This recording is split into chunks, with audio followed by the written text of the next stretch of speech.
Even when you are tired, even when you are discouraged, even when your own mind tells you to stop, that voice in your head is real. Every serious person knows that voice. It says you are not good enough. It says this is not for you. It says you are too late. It says other people are naturally gifted. It says you should just stay where it is safe. That voice can sound convincing. Imagine a student preparing for a major exam. They study for weeks. They sit in front of the test. Suddenly panic hits. Their mind goes blank. That inner voice starts speaking. You are not smart enough. You are going to fail. This is too hard. Nothing external changed. The real fight became internal. That is life. The biggest fights are often invisible. It is you against your own excuses. You against your own fear. You against your old habits. You against your comfort. And here's what people miss. Confidence does not come before action. Confidence comes from action. Read that again. You do not wait until you feel confident. You earn confidence by doing difficult things. The person who gets out of bed early when they do not feel like it builds confidence. The person who trains while tired builds confidence. The person who studies while frustrated builds confidence. The person who keeps promises to themselves builds confidence. Confidence is built through evidence. Every time you do something difficult, you collect proof that you are stronger than your excuses. That is powerful. Here's a simple example.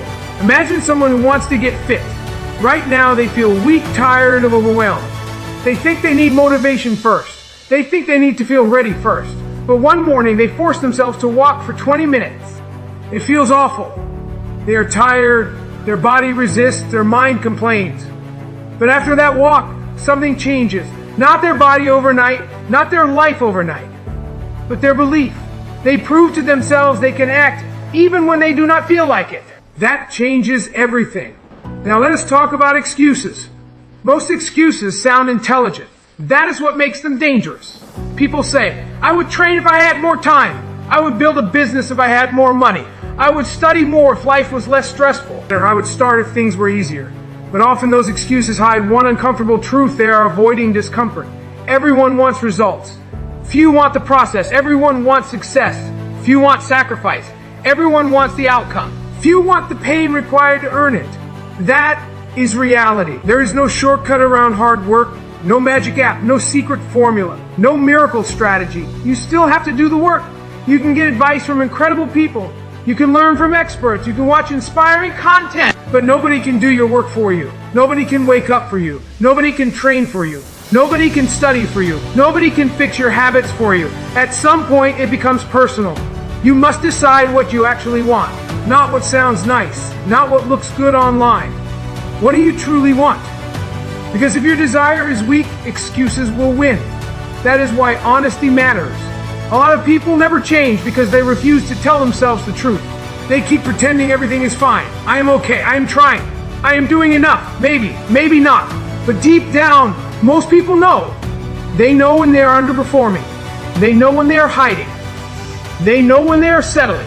Real growth starts with brutal honesty. You must be willing to look at yourself without excuses. Who are you right now? What habits are hurting you? What patterns keep repeating? What are you avoiding? This part is uncomfortable. Most people hate silence because silence removes distractions. When you are alone with your thoughts, truth becomes louder. That is why so many people constantly seek noise, phone, social media, music, messages, entertainment, anything to avoid sitting with themselves. But sometimes you need silence. You need space to think clearly. You need moments where you stop running from yourself. Ask yourself difficult questions. What am I doing with my life? What am I becoming? What is holding me back? What needs to change now? These questions matter because clarity changes everything. Once you understand where you are and where you want to go, you can build a plan. But here's another truth. Planning feels safe. Execution feels painful. Everyone loves planning. Few love doing. Planning feels productive because it gives comfort. It creates the illusion of progress. Execution exposes weakness. Execution creates failure. Execution forces discomfort. That is why most people stay stuck in preparation mode forever. They keep researching, keep learning, keep thinking, but they do not move. You cannot think your way into a better life. You have to act. And yes, you will fail.